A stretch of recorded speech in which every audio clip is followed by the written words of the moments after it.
Risk নিতেই হবে যে কারো, সো ওইটা আমি নিজে থেকে দায়িত্ব নিয়ে আমি রিস্কটা নিয়ে ফেলি। এটা আসলে বেশি খুশি হওয়ার কিছু নাই, এটা এভরিডে এটা আমার জব।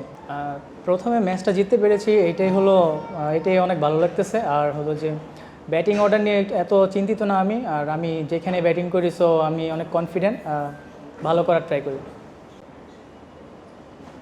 এই জয়ের সবচেয়ে ইম্পর্টেন্ট, বাট এই জয়ের গুরুত্ব কতটা এবং আপনি যে রান আউটটা করেছেন সেটাকে মনে হয় কিনা যে পেয়েছেন?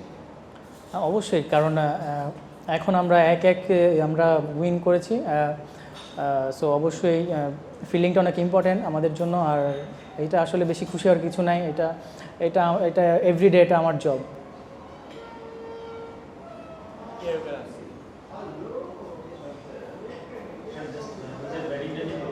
শেষের দিকে স্পেশালি তুষারা যখন বল করতেছিল তখন কী ধরনের প্ল্যান ছিল? ওই টাইমে এক্সিলারেট করা, জানতাম যে আপনি এক্সিলারেট করবেন আর ও বল করবে 2 ওভার, ওইটা প্ল্যানটা কি ছিল? আমি যখন এই ব্যাটিংয়ে যাই আমি সবসময় আমার প্ল্যান থেকে পজিটিভ থাকে আমি, কারণ রিস্ক নিতেই হবে যে কারো, সো ওইটা আমি নিজে থেকে দায়িত্ব নিয়ে আমি রিস্কটা নিয়ে ফেলি। ক্যাপ্টেনের ইনিংসটা নিয়ে যদি কিছু বলেন, আর তার ফর্মটা কতটা ইম্পর্টেন্ট ছিল বলে জন্য? একটু আবার বলুন। ক্যাপ্টেনের ইনিংসটা না, তা তো অবশ্যই, লিটন অনেক ভালো ব্যাটিং করেছে, অবশ্যই অনেক একটা টার্নিং একটা পয়েন্ট, কারণ শুরুতে ভালোটা শুরু করতে পেরেছে বলে আমরা লাস্টে ভালো ফিনিশিং দিতে পেরেছি, এটা অবশ্যই টিমের জন্য খুবই ইম্পর্টেন্ট আমি মনে করি।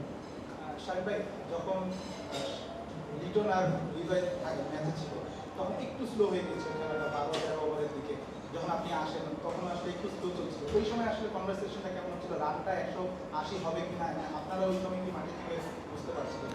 আসলে তখন মাঝে মধ্যে গেম একটু স্লো করতে হয়, সো এটা একটা ভালো পার্টনারশিপ দরকার ছিল। সো যেহেতু আমরা লাস্টে দিয়ে আমাদের ভালো ব্যাটসম্যান আছে, সো ওইটা আমরা কাভার করতে পারবো ইজিলি, সো এটা খুবই দরকার ছিল হৃদয় অ্যান্ড লিটন দাসের ইনিংসটা।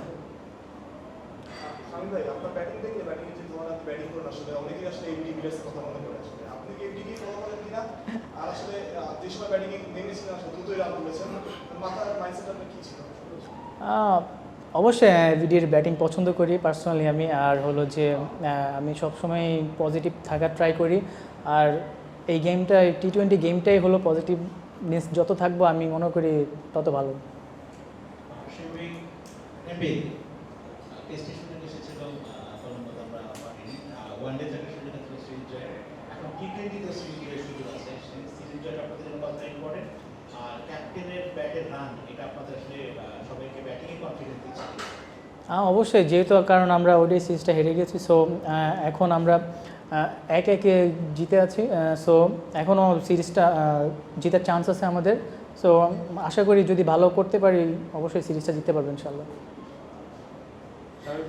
টোটাল গেমটা যে আজকে যে গেমটা ছিল, এই গেমের চেঞ্জ আসছে, আপনার একাদশে চেঞ্জ আসছে, সব কিছু মিলিয়ে আপনার প্রথম থেকে কি আপনাদের এই কনফিডেন্সটা ছিল আজকে আপনারা জিতবেন বা বাউন্স ব্যাক করবেন এখানে?